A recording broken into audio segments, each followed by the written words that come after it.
দেখলাম যে আসলে আমি যে পথে আসছি এটা কোনো সত্য পথ না। তো রিসার্চ করতে করতে দেখলাম যে আসলে আমি যে ধর্ম আসছি এটা কোনো ধর্ম নয়।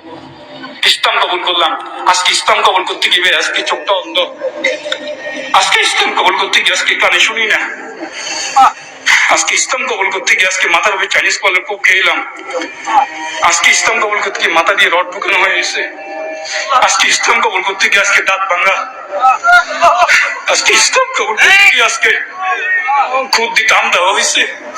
ইসলাম কবুল করতে গিয়ে পায়ের মধ্যে গরম পরওয়ার লাগাই দিছিল। আজকে শক্ত কোনো গরু গোস্ত কোনো হাড্ডি কোনো কিছু চাবাইতে পারি না, মুখটা গোস্ত হাঁসের গোস্ত চাবাইতে পারি না।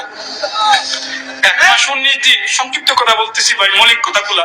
ইন্ডিয়াতে 1 মাস 19 দিন বন্দী করে রাখছিল ভাই। হাজার হাজার কোটি টাকার মালিকের সন্তান ছিলাম। জীবনে মান সম্মান টাকা পয়সা কোনো কিছু অফ ছিল না। এখনো যদি দুনিয়ায় আইনে টাকা পয়সা নিতে যাই 1000 কোটি টাকার মালিক আছে।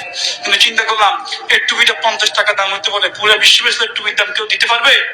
কেউ দিতে পারবে? বাস 1 মাস 19 দিনের মধ্যে 5 দিন পর্যন্ত আমাকে ভাত না খাবে রাখছিল। একটু পানি চেয়েছিলাম, মুখে পেশাব করে দিছিল। তবু তো ইসলাম সারি নাই। তবু তো ইসলাম সারি নাই। তবু তো আজ পর্যন্ত 3 বছরের মধ্যে একটা নামাজ সারি নাই।